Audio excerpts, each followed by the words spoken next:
Theatres లో Hanuman cinema వీర విహారం ఇంకా తగ్గలేదు.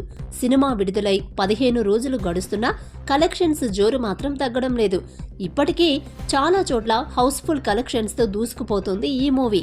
ఇప్పటికే 250 కోట్లకు పైగా కలెక్ట్ చేసిన హనుమాన్ మూవీ త్వరలోనే 300 కోట్ల క్లబ్ లో చేరబోతుందని ట్రేడ్ వర్గాల అంచనా. కేవలం ఇండియాలోనే కాదు, ఓవర్సీస్ లో సైతం రికార్డ్ కలెక్షన్స్ రాబడుతోంది హనుమాన్ మూవీ. అక్కడి 15 రోజులకు గాను ఏకంగా 5 మిలియన్ కలెక్షన్స్ రాబట్టి టాప్ స్టార్స్ కు సైతం సాధ్యం కాని రికార్డ్స్ క్రియేట్ చేస్తోంది. ఇక ఆడియన్స్ హనుమాన్ సినిమాను థియేటర్స్ లో చూసి ఊగిపోతున్నారు. దర్శకుడు ప్రశాంత్ వర్మ హనుమంతుడిని చూపించిన విధానానికి ప్రేక్షకులు మంత్రముగ్ధులవుతున్నారు. తాజాగా ఇలాంటి వీడియో ఒకటి సోషల్ మీడియాలో వైరల్ గా మారింది. హనుమాన్ సినిమా చూడ్డానికి వచ్చిన ఒక మహిళ సినిమా చూస్తూ పూనకంతో ఊగిపోయింది. పక్కన వాళ్లు ఎంత ఆపినా ఆగలేదు. ఎంతో విచిత్రంగా అరుస్తూ పూనకంతో ఊగిపోయింది. ప్రస్తుతం ఈ వీడియో సోషల్ మీడియాలో వైరల్ గా మారింది. వీలుంటే మీరు కూడా చూసేయండి.